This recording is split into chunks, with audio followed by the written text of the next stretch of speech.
In the summer of 2022, Stockton, California, experienced a series of tragic events that would later be attributed to a serial killer.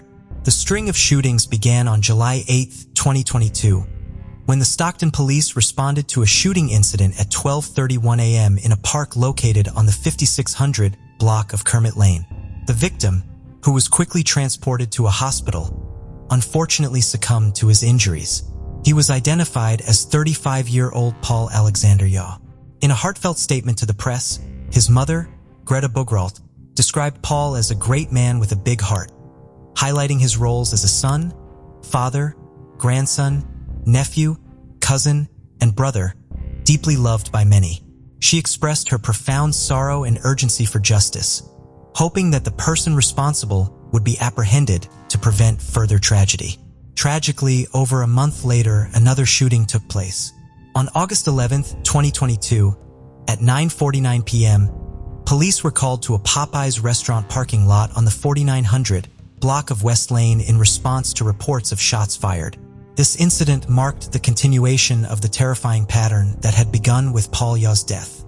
The 43-year-old man, later identified as Salvador William Dubutte Jr., would be pronounced dead at the scene. His wife, Analita Lopez, is quoted saying, "To be honest with you, a part of me died with him that day," Lopez said. "It's been hard. It's been really, really hard."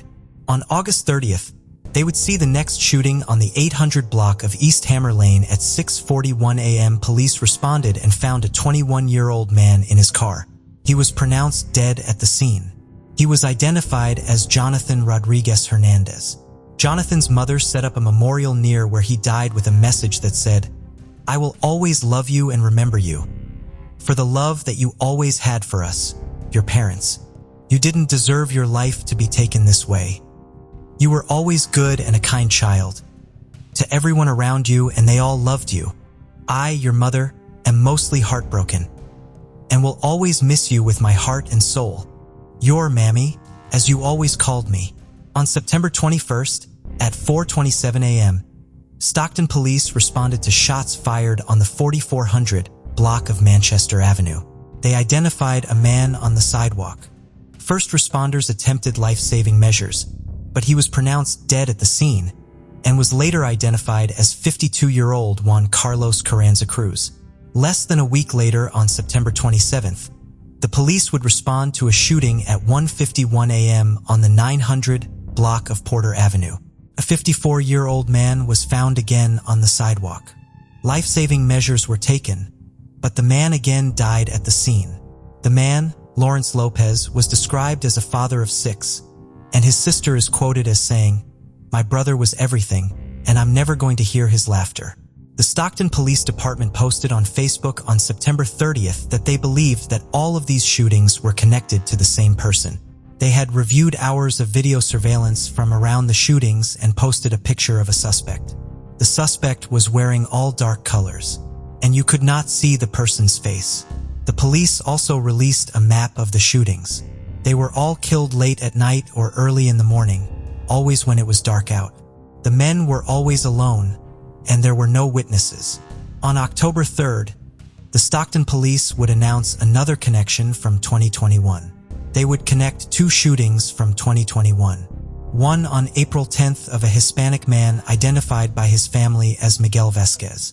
He was 40 years old and was shot in Oakland, California at 4:18 a.m. He was found on the sidewalk and died at the scene. The second shooting would be the only survivor of this killer. Her name is Natasha Latour, and she was shot on April 16th. Natasha was unhoused, living in a tent on the corner of Park and Union Street in Stockton. She has since been interviewed saying that she heard someone outside her tent. She got out to investigate. She saw a figure wearing dark clothing and a black medical-looking mask obscuring his face. The assailant pointed a gun at her and started shooting. Natasha didn't have anywhere to run, so she rushed to attack her. When she did, he got down on one knee with both hands on the gun and continued to shoot. She was shot multiple times, and the person said nothing to her and just walked away. This occurred at 3:20 a.m. She was found by a Good Samaritan who called 911. Natasha said in an interview that she felt after the attack, the police didn't listen to her, and that they thought it was a drug deal gone wrong, and that after getting out of the hospital, it was her that had to go to contact the police about her attack. She was quoted in the interview saying, "5 people died because they didn't listen to me. All the families have asked for privacy and time while they process everything that has happened. All 7 cases have been connected with ballistic evidence." Police have not released any more information on how they know they are connected. In a press release on October 15th, the Stockton Police Department announced that they had arrested a suspect in a series of killings.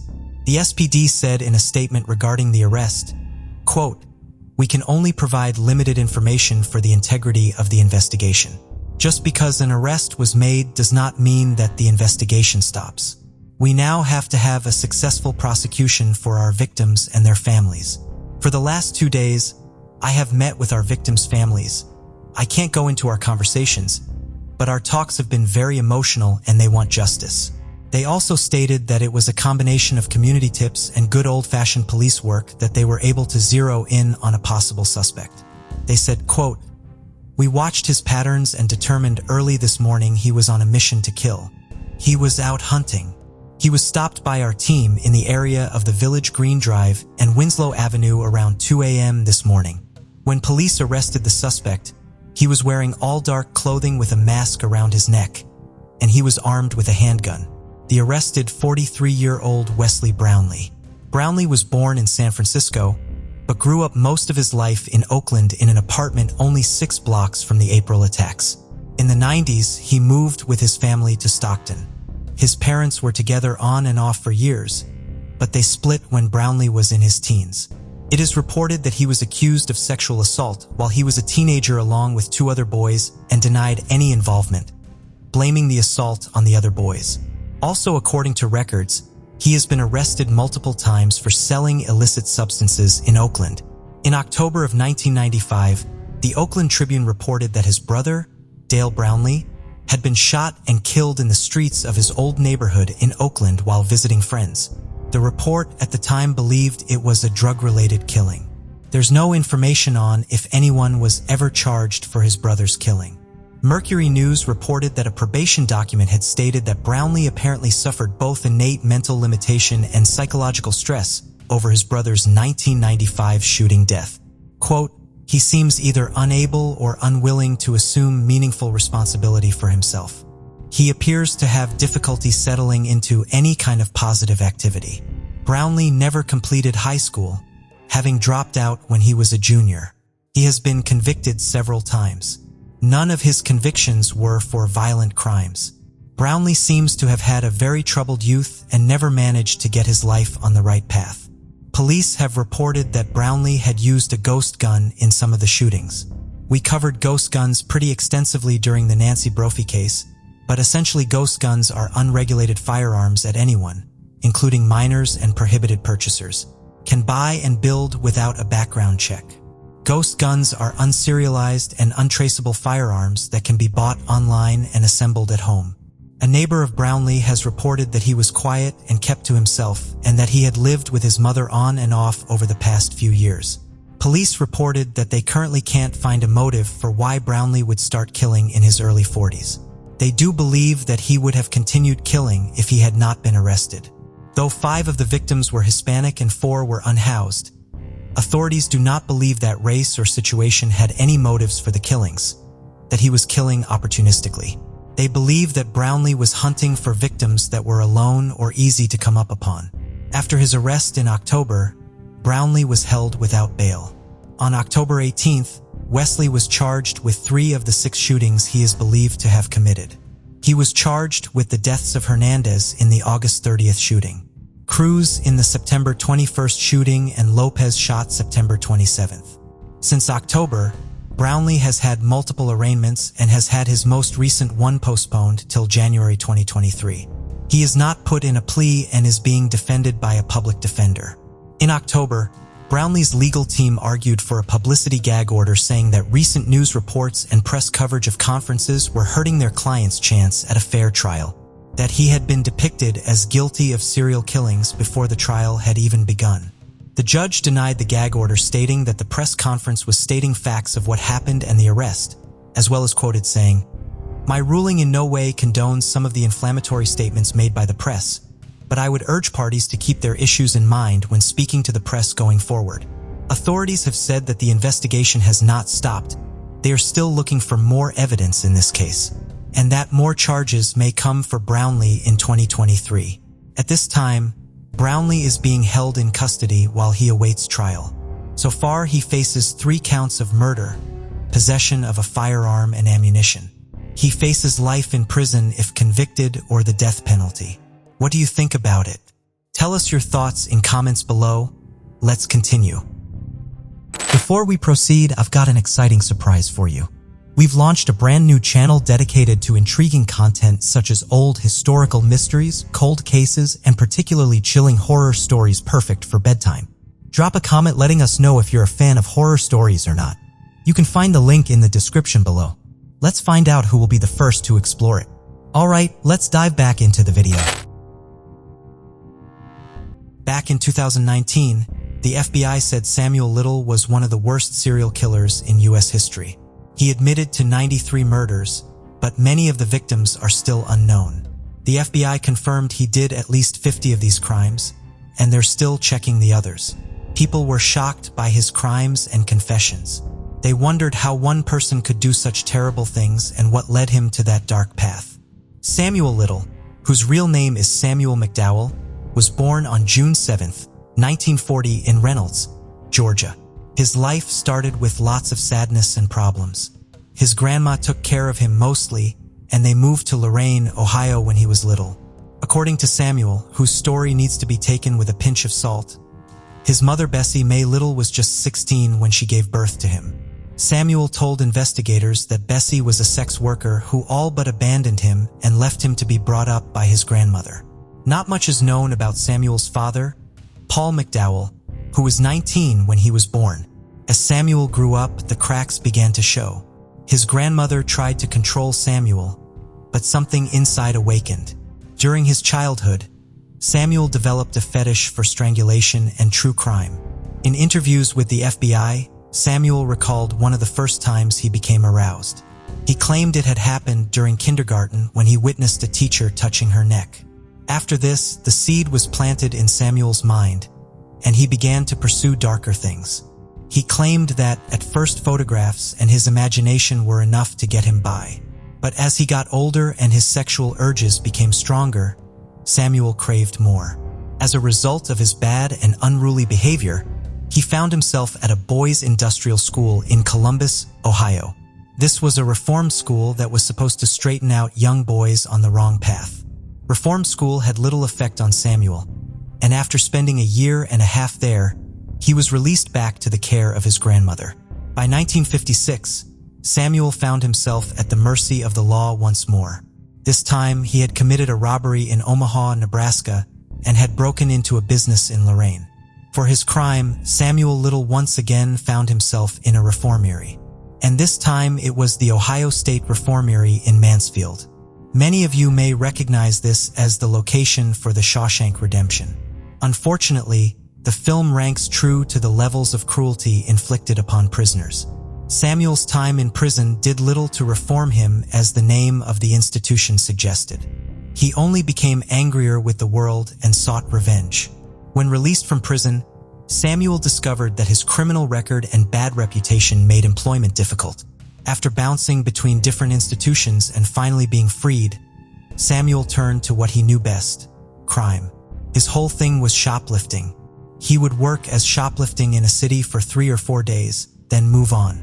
He would take the items to drug areas and sell them. Once he was done, he would go out in the early morning hours looking for women.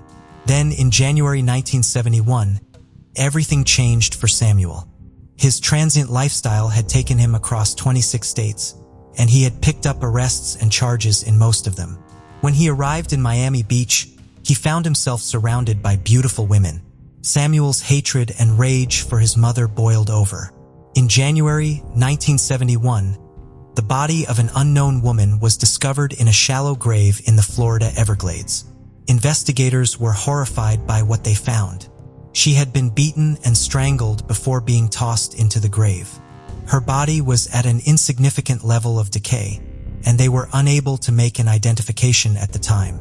The case was quickly deemed a homicide, but the investigators found themselves at a dead end without a victim's name or the perpetrator's name.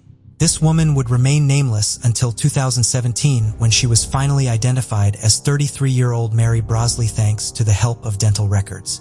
However, it would take a few more years for Samuel Little to be connected to her case, but he also had mentioned her in his confession upon his arrest. State to state, looking for victims. According to reports, Samuel had teamed up with Aurelia Jean Dorsey, an expert shoplifter. During the day, the two would steal whatever they could get their hands on, and at night, Samuel would go out looking for vulnerable women to attack and kill. In his confession, Samuel Little admitted to attacking hundreds of women, many whose names he didn't know. On September 11, 1976, Samuel began to escalate once more. A 911 call was placed to the police in the Sunset Hills, Missouri by a terrified Pamela K. Smith. When the police arrived at the scene, she explained how Samuel Little had tied her up with an electrical cord and then choked her with that electrical cord.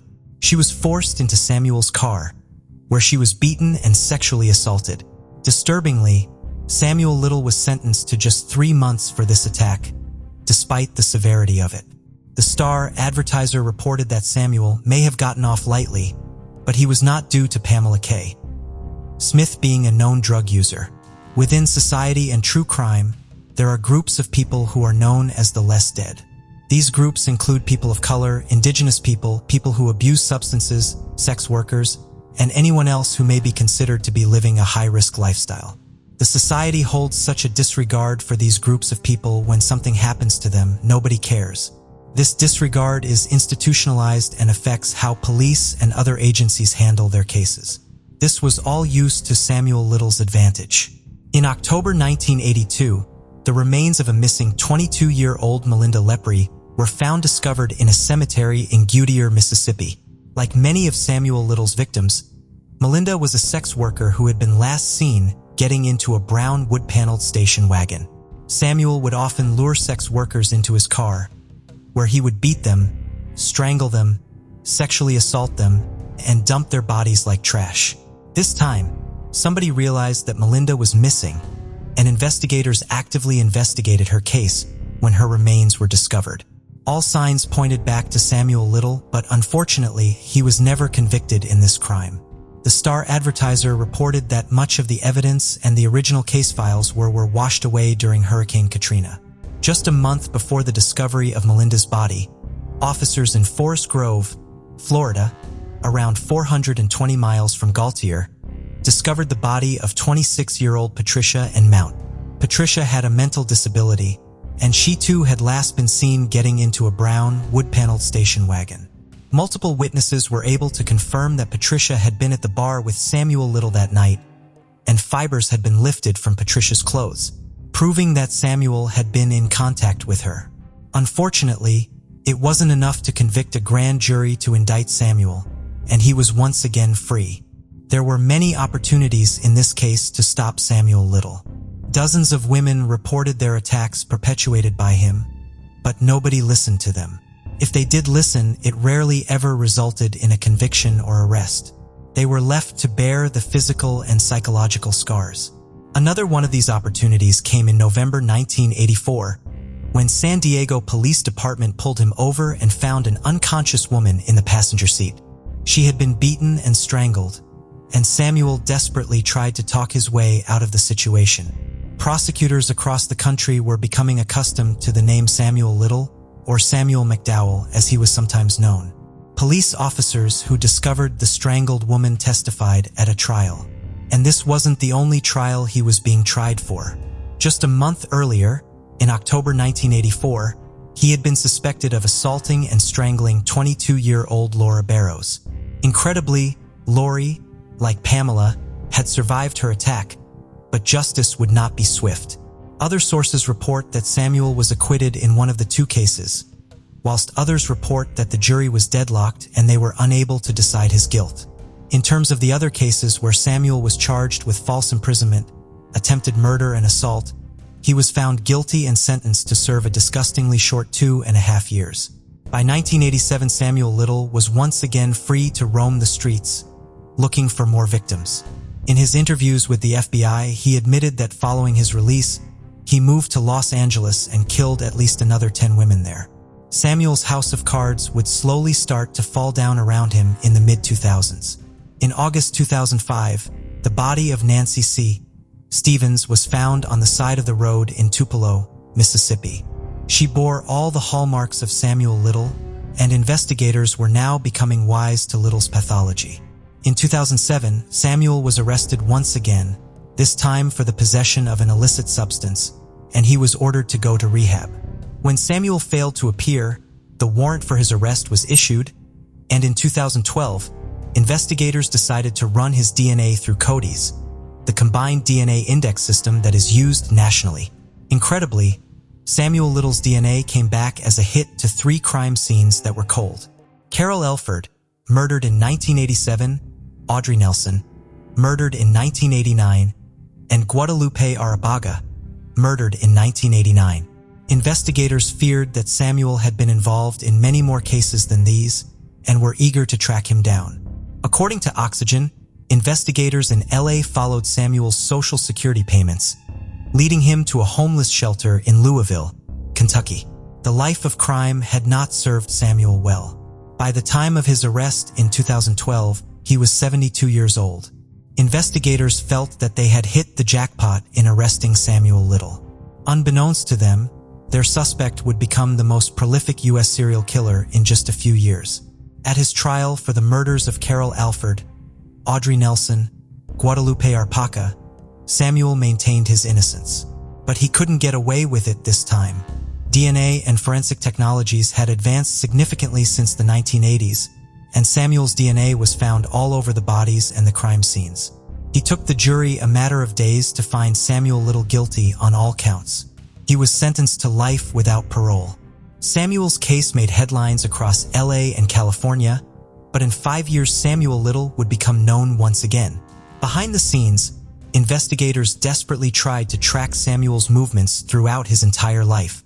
Sources indicate that they created a 24-page document that detailed a timeline of Samuel's movements from the day he was born to the day he was arrested. He had been arrested over 50 times in 24 states for crimes ranging from petty theft and burglary all the way up to attempted murder and false imprisonment.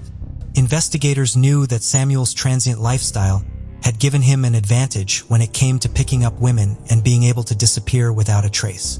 Samuel was eventually linked to numerous cases across the U.S., many of which the victims still remain unidentified. In 2018, Texas Ranger James Holland requested an interview with Samuel Little, and in a shocking turn in events, Samuel granted it. As James Holland and FBI analyst Christy Palazzo and Angela Williamson sat down in front of a shackled Samuel Little, they had no idea what to expect. They knew that Samuel's MO was to beat and strangle sex workers before leaving their bodies to be discovered, but they had no idea just how large his victim pool was. Samuel had maintained his innocence for years, but in 2018, he was finally ready to talk. Samuel's confession tapes are available via YouTube and the FBI website, giving a great insight into the mind of the monster. Each day, James, Christy, and Angela sat down and scribbled down notes as Samuel spoke. None of them knew just how long they would be there, documenting Samuel's every word. Between 2018 and 2020, Samuel Little confessed to murdering 93 women. Samuel's confessions amounted to over 650 hours of recording. But that wasn't all Samuel provided. As previously stated, many of Samuel's victims were unidentified, and Samuel himself could not provide investigators with information about many of his victims. But what he could do was draw them. Over the course of a few years, Samuel Little created drawings of his victims, showing what they looked like shortly before he took their lives. These drawings are haunting to look at, knowing that these women remained unidentified and unclaimed. In North Little Rock between 1992 and 1994, Samuel drew what the woman looked like and described her as black, around 24 years old, 5 feet 5 inches to 5 feet 7 inches and 200 pounds. He told investigators that he drove Jane Doe to a secluded area, strangled her with his bare hands, and then covered her body with branches and corn stalks. Another drawing depicts a 25-year-old white woman, white short blonde hair, blue eyes, 5 feet 7 inches, between 130 to 170 pounds. Little told investigators that he met this woman somewhere between Lorain, Ohio, and Cincinnati. The two drove into the city, spent some time together before Samuel took her down a dirt road and strangled her and left her body at the top of a hill. During his many interviews, Samuel told the investigators that he avoided those that he knew would be immediately missed. He also said, quote, "I'd go back to the same city sometimes to pluck me another grape. How many grapes do you all got on the vine here? I'm not going to go over there and into the white neighborhood and pick out a little teenage girl." Of the 93 crimes that Samuel Little has confessed to, at least 50 to 60 have been verified by law enforcement and confirmed to be his. Several women remain nameless, and the FBI is asking for help. You're asked to contact your local FBI office if you recognize any of these women depicted in Samuel's sketches. There are also these cases where Samuel's involvement has not yet been confirmed and he remains a suspect. Law enforcement agencies across the U.S. are endeavoring to analyze and test all evidence collected from the crime scenes to determine Samuel's involvement. Samuel Little was arrested to serve life in prison. But at 72 years old, at the time of his arrest, many thought that it was too little, too late. On December 30th, 2020, 8-year-old Samuel Little passed away in Los Angeles Hospital. Samuel's official cause of death has never been released, although people have speculated that it is related to ongoing heart problems and diabetes. Whilst another monster has finally been snuffed out, he leaves a trail of destruction behind him. Unidentified women, grieving families, and victims, looking for answers. What do you think about it? Tell us your thoughts in comments below. Let's continue. On June 1st, 2022, in Oak Park, Detroit, Michigan, Dan Hutchinson, 47, known as Hutch, left his jewelry business to meet his lawyer, Marco Bispikis. Hutch owned Hutch's Jewelry, a famous spot for unique pieces, often visited by celebrities. As he was leaving in his GMC Denali, someone on a bike shot at his car and then escaped. Dan's wife, Marissa, who was with him, wasn't hurt, but Dan was badly injured. First responders arrived and tried to save him with CPR. He was then rushed to the hospital, where he eventually succumbed to his injuries. There had been at least 10 bullet holes in the window of the SUV. 2 days later, on June 3rd, it was announced that the Metro North Michigan State Police had arrested and charged the shooter responsible for Dan's murder. The shooter had actually been located and arrested on the day of the shooting. 44-year-old Roy Larry was charged with first-degree murder and felony firearm possession. Following the announcement that the charges had been laid, law enforcement stated that they believed Larry had been a lone suspect. It had been a targeted attack and the threat to the community had been eliminated. Larry pleaded guilty and it was announced that he would be held in custody while he awaited trial. However, what initially appeared to be an open and shut case would take a turn. Roy Larry's arrest was not the end. Certain things in the case weren't adding up. Dan's murder and Marissa's attempted murder didn't necessarily make sense. And Roy Larry's involvement would turn out to only be the tip of the iceberg in what would ultimately turn into a bizarre murder for hire plot. The big question everyone was asking was why? What was the motive? Nothing was stolen and Larry had said nothing before or after attacking.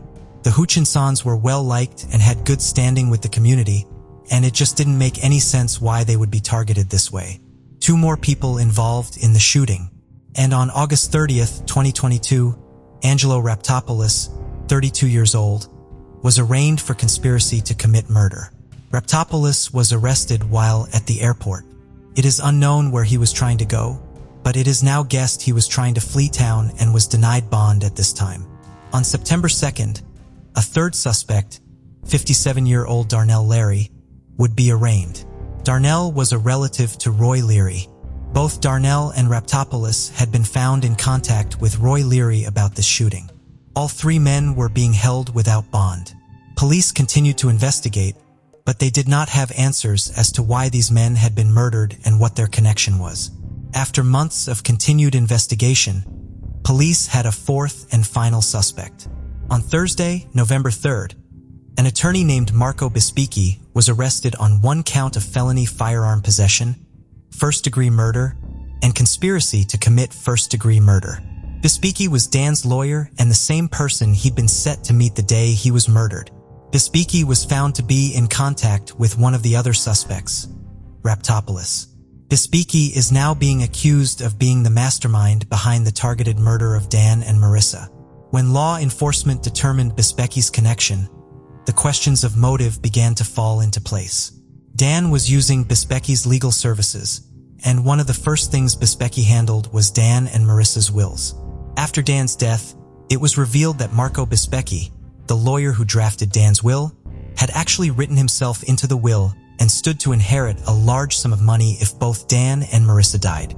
It was revealed that the will had been amended to include Bispicchi's, and Dan had never known that his lawyer had been set to inherit a majority of his estate. Bispicchi specialized in personal injury cases, so it is unclear why he'd been handling Dan's will to start with.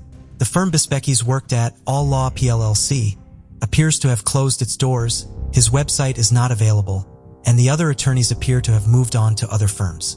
But that information shed some light onto why Dan was killed. Police now had a motive: money, making the police look closer at Bispicchi's. This case may not have been the only case that Bispicchi had used his authority as a lawyer to pull a fast one over his clients. There was a civil case from 2020 that showed that Bispicchi may have defrauded an elderly client into deeding over several properties to Bispicchi's. The properties were worth hundreds of thousands of dollars. These properties were successfully deeded over to Bispicchi, and shortly after the will was drafted, the man died. An autopsy stated that he died of natural causes. However, the family of the man called the validity of the results into question. The civil case had been settled between the family and Bispicchi's, and at this time it is unclear if any criminal investigation in this case will go forward. Authorities have not released many details on the investigation pending an ongoing trial, but they have said that there is extensive evidence that Bispicchi was involved in the murder and attempted murder. It is believed that he had met with the other three suspects to discuss payment as well as how the couple should be killed, where they would be, and where they were supposed to be going. It is believed that Bispicchi was at the head of this plot, with Raptopoulos below him and Roy and Darnell Larry at the bottom. In November, 3 of the 4 men were at a bail hearing. Marco Bispicchi, Roy Larry, and Angelo Raptopoulos were present. During this hearing, the prosecutor said Darnell Larry had been cooperating with authorities to corroborate the evidence. During this hearing, the prosecutor said that they believed Mrs. Hutchinson's and Darnell Larry would be in danger if Bispicchi was given bail. Bispicchi apparently called Darnell to tell him where the couple was, what car to look for, and how he wanted them both dead. Authorities later said that they discovered that after the murder, Darnell, Larry, Bispicchi, and Raptopoulos all got together at Bispicchi's office to discuss cutting ties and deleting evidence. Law enforcement were able to use cell phone locations to confirm they were all in the same place after the murder. The judge has removed Roy Larry and Raptopoulos' first attorneys, who were hired by Bispicchi. In an order of withdrawal, both attorneys may be called as witnesses because of their closeness to Bispicchi, but that has not been confirmed. Bispicchi's first lawyer was also removed and will likely be called on to provide testimony during the trial. Currently, all 4 men are being held without bail and have been charged with first-degree murder and conspiracy to commit murder. This court case is still ongoing, and there is no information on a future court date at this time. If you want me to follow the trial of this case, please let me know in the comments section. May there be swift justice for Dan. Hundreds of people gathered to mourn the beloved jeweler and thousands shared sentiments online. A senseless murder perpetrated by greed. What do you think about it? Tell us your thoughts in comments below. Let's continue. On March 6, 1984, in Gondola Point, Kings County, New Brunswick, Canada, the body of 50-year-old Muriel Mann was found in a freezer at her home. 2 friends went to check on her when they hadn't heard from her, and they made the grim discovery. Muriel was a widow, a mother of 4, and a retired nurse. She was known as a strong, kind-hearted woman. Her death was caused by blunt force trauma, resulting in a skull fracture, and it was ruled a homicide. At the time of her murder, Muriel was dating John Maven, who was one of the friends and also her neighbor who went to check on her. There had been some speculation that John Maven was a suspect over the years. Very little information is available today on what happened after the discovery, and her case eventually went cold.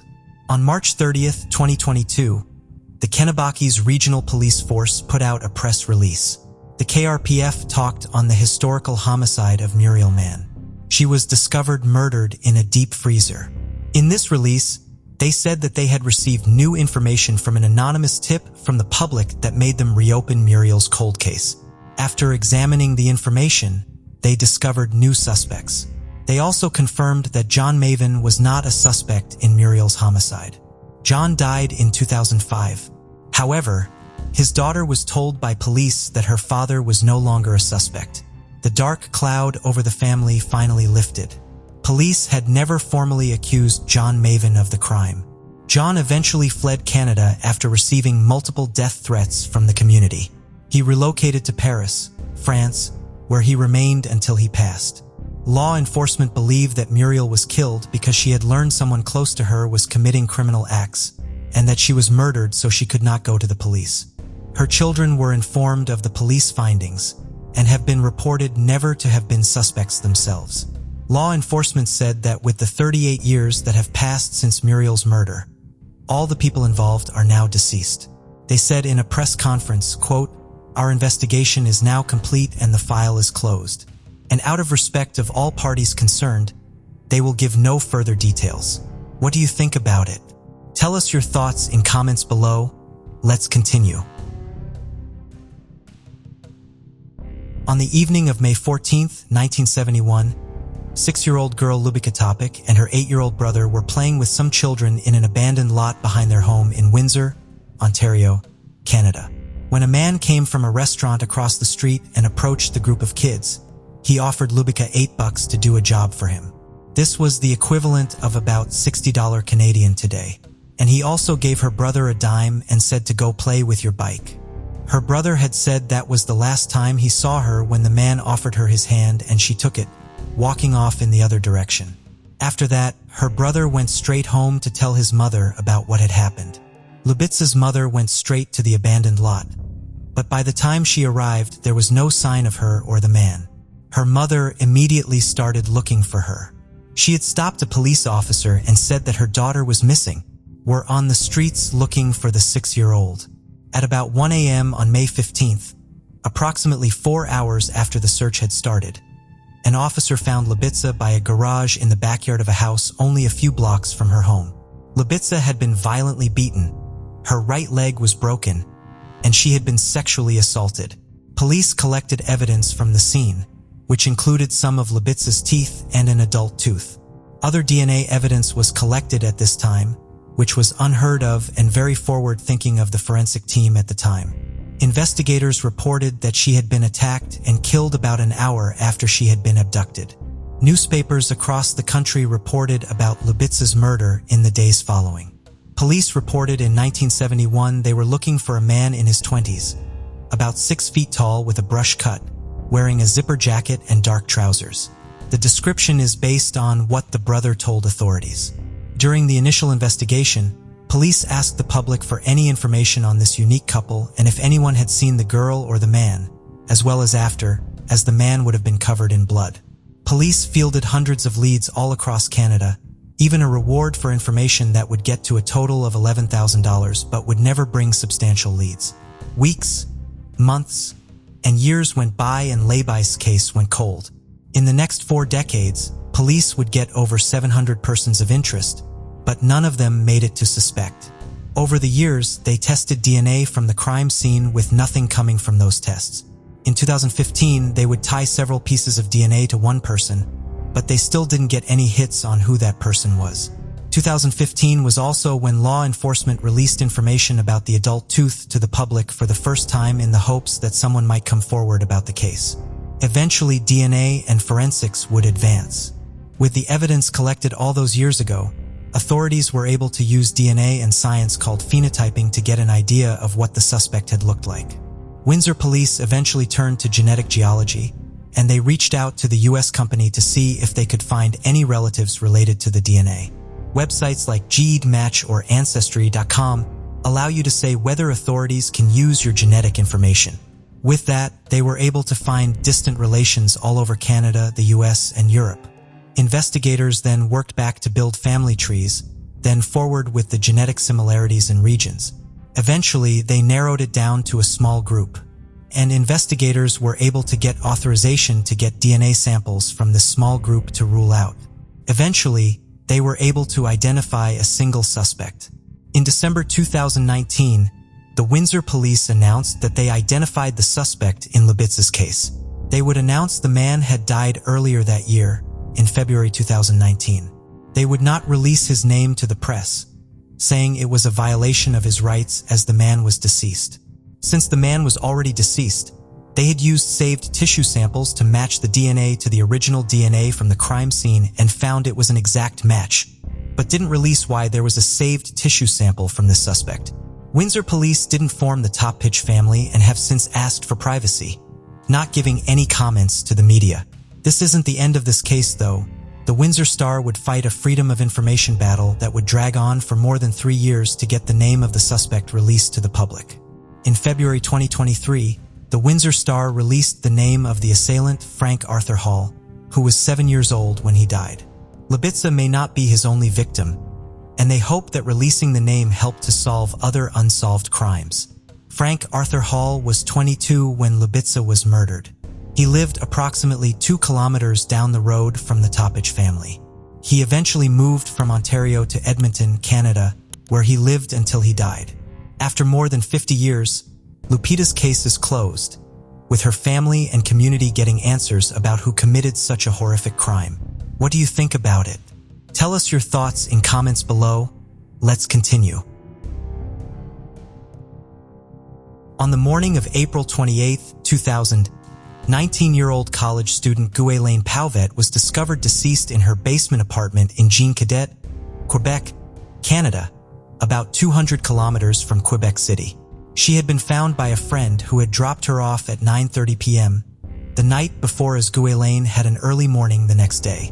After calling several times with no answer, her friend went to her apartment and found the door ajar, lights on, and music playing. She found Guya almost naked and called 911. Guya had been severely beaten and sexually assaulted. She had lived with 2 other female college students at the time, but they were not home at the time of the attack. DNA was collected from the scene, but nothing came up when entered into several major databases. This case would eventually be handed over to Quebec's Major Crime Unit. Eventually, Quebec authorities would tie Guya's case to a case in Quebec City that had happened in July 2000, where a woman was sexually assaulted, severely beaten, and left for dead. This woman survived her attack, though we know little details of the attack due to a court-ordered publication ban put in place to protect this victim's identity. The 2 cases eventually went cold. After decades, the case would be passed down from detective to detective until it ultimately was stored with the Quebec Cold Case Unit. In 2018, they got a massive increase in resources which were put to reopening the case. Over the years, they came up with a few suspects, all of whom would get cleared one by one through DNA comparison. On October 12, 2022, the Quebec police announced their first case solved after the expansion of their Cold Case Unit in 2018. After 22 years, they had arrested a suspect in the Ghislaine Potvin case. Law enforcement said that they used forensic biology techniques to find the killer, but did not release specific information as to how. The suspect has been identified as 47-year-old Marc-André Grenon of Granby, Quebec. On October 13, 2022, he was charged with first-degree murder, attempted murder, and sexual assault in the 2 cases from 2000, which will be 2 separate cases in court. Law enforcement have released pictures of Grenon through the years, as they are still investigating that there might be more victims out there and that he might be a serial predator. He moved around frequently, and there were large gaps of time when his whereabouts couldn't be accounted for. He also has a lengthy criminal history. Publication ban is keeping much information about his arrest a secret, but some information is slowly coming forward. Shortly after his arrest, they got warrants to search his home and take fingerprints as well as DNA, which matched the DNA found in 2000. This ban still protects how they found Grennan as a suspect. He is currently being held in prison while he waits trial, which is set to start in the spring of 2023. Law enforcement are still investigating the possibility that there may be other victims or open cases that may be tied to Grennan. Anyone with information is being asked to contact Crime Stoppers. What do you think about it? Tell us your thoughts in comments below. Let's continue.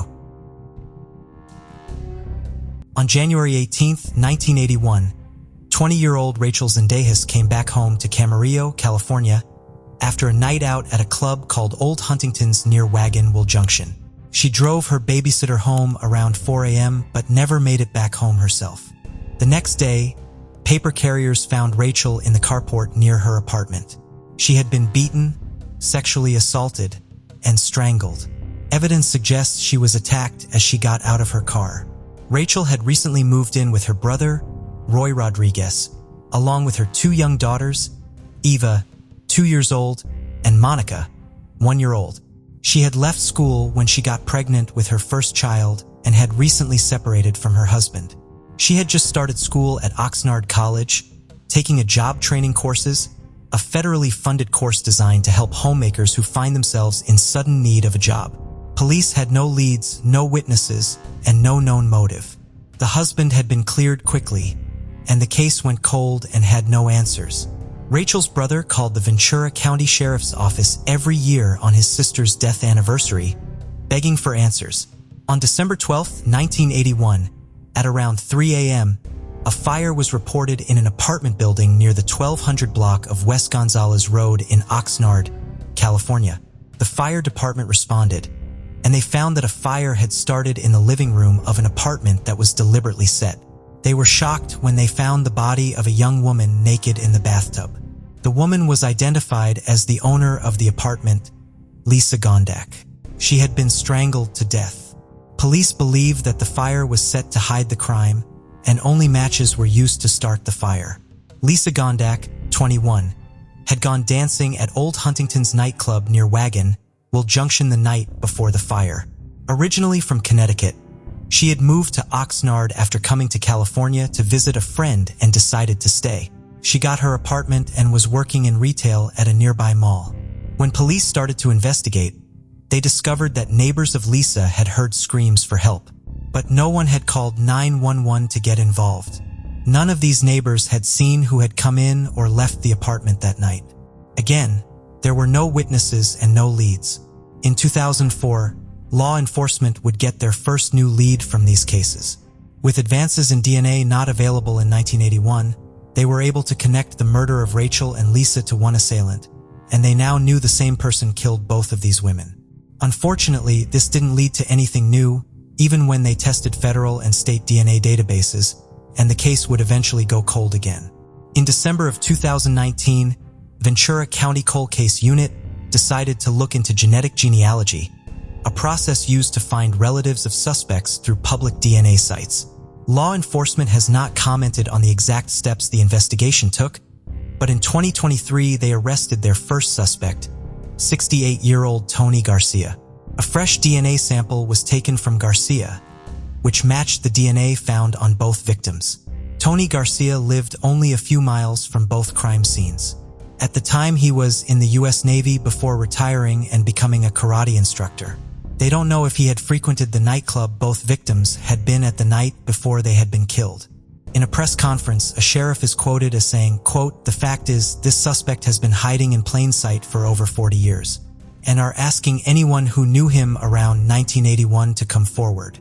After 42 years of waiting, Roy Rodriguez and his 2 nieces, who both now work as nurses, have some answers. They got the call that Rachel's killer was now in police custody. Roy never stopped asking and hoping for answers about what had happened to Rachel, and he never gave up seeking justice for his beloved sister. What do you think about it? Tell us your thoughts in comments below. Let's continue. It was on Wednesday, August 6, 1975, when 17-year-old Laurel Mitchell left work at 10 p.m. at the Epsworth Forest Church Camp in North Webster Lake in Cusco County, Indiana.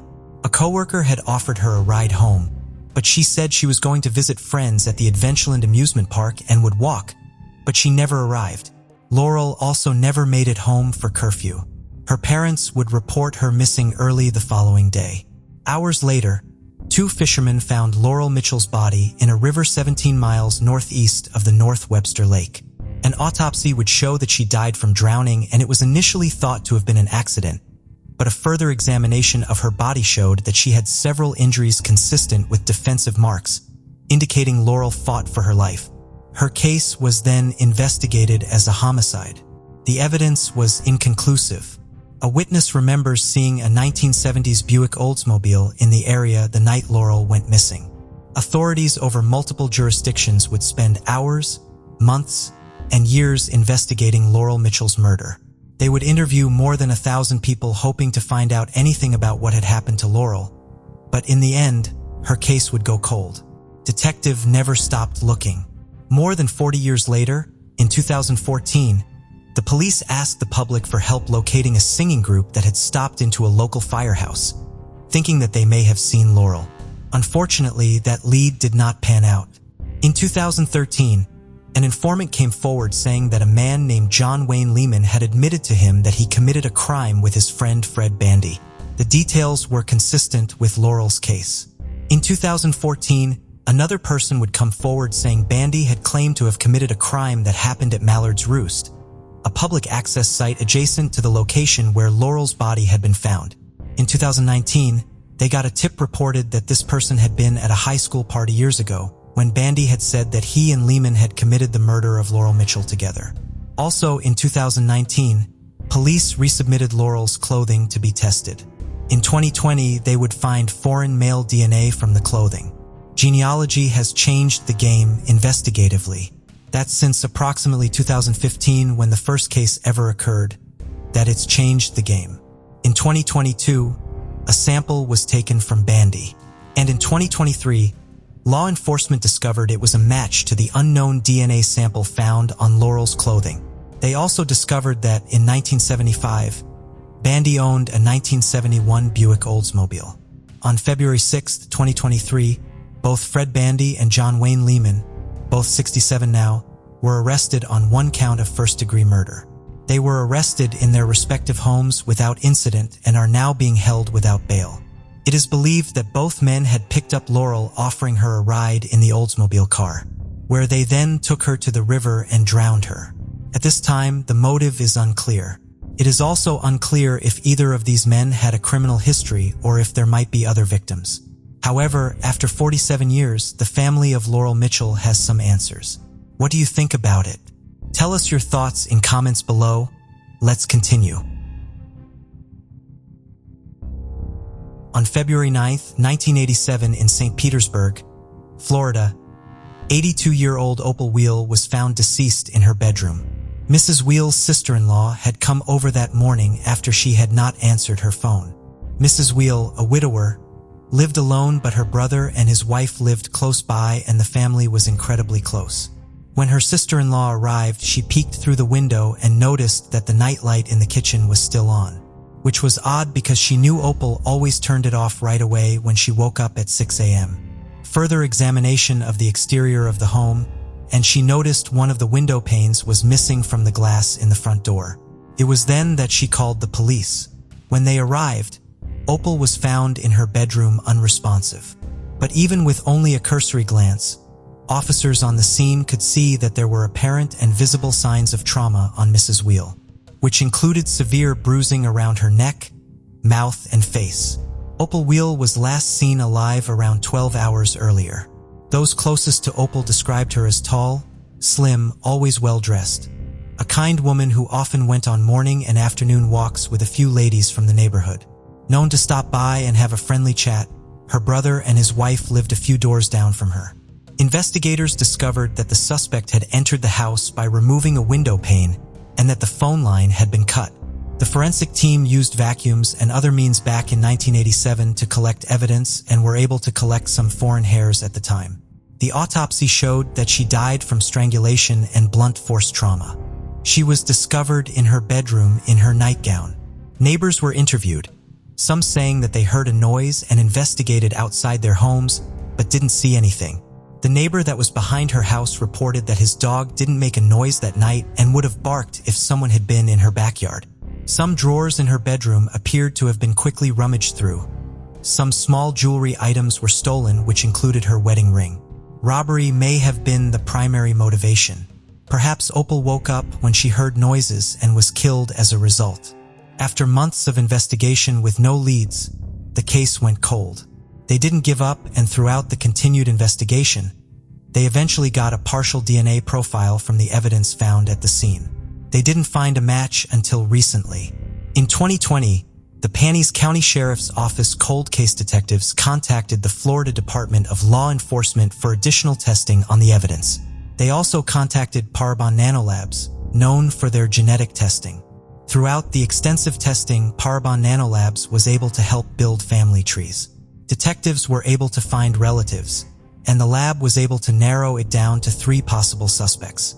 After an extensive investigation, detectives were able to eliminate 2 of the suspects, leaving only 1. The primary suspect was discovered to have lived only half a mile from Opal Wheel at the time of the murder. Michael Lapnusky Jr. was identified as this possible suspect. He is currently living in Waveland, Mississippi. Detectives traveled to Mississippi to do further investigation. They did some undercover work in the hopes of getting a DNA profile. They did this in 2 ways. In July 2022, they followed Lepnowski into a gas station and they watched him open a straw, stir his coffee, and suck off the coffee from the straw throughout the trash. They then collected that straw, and they did this several times. The second was a local detective who owned a restaurant and knew Lapnowski personally, and they offered to allow detectives to put a flyer on Lapnowski's car for a free meal at a specific time and day with proof of residency as some promotion to get people to come to the restaurant. Lapnowski showed up, ate his free meal, and left, and his utensils were saved. The straws and utensils were tested, and his DNA matched the DNA from hairs found at the crime scene. 55-year-old Michael Lapnowski was arrested in Mississippi on January 26th and extradited to Pinellas County, where he is being charged with first-degree murder. Detectives interviewed him, and he denied being around OPEC Wheel's house at the time of the murder, and he said that he did not recognize the victim from an old photo. At the time of the murder, he lived only a few blocks from Mrs. Wheel and had moved soon after the murder. The Pinellas County Sheriff's Office said the investigation is ongoing. Lapnowski was booked into the Pinellas County Jail on January 31, 2023. No bond has been set at this time as he awaits trial. What do you think about it? Tell us your thoughts in comments below. Let's continue. Thank you for joining us on this journey into the depths of unsolved mysteries. Cold cases not only challenge our understanding of the past, but also ignite our curiosity and determination for answers. Remember to subscribe to stay updated on our latest investigations. And if you have any information regarding the cases we've covered, don't hesitate to reach out. Together, we can shed light on the shadows of the past and bring closure to those who seek it. Until next time, stay vigilant, stay curious, and never stop seeking the truth.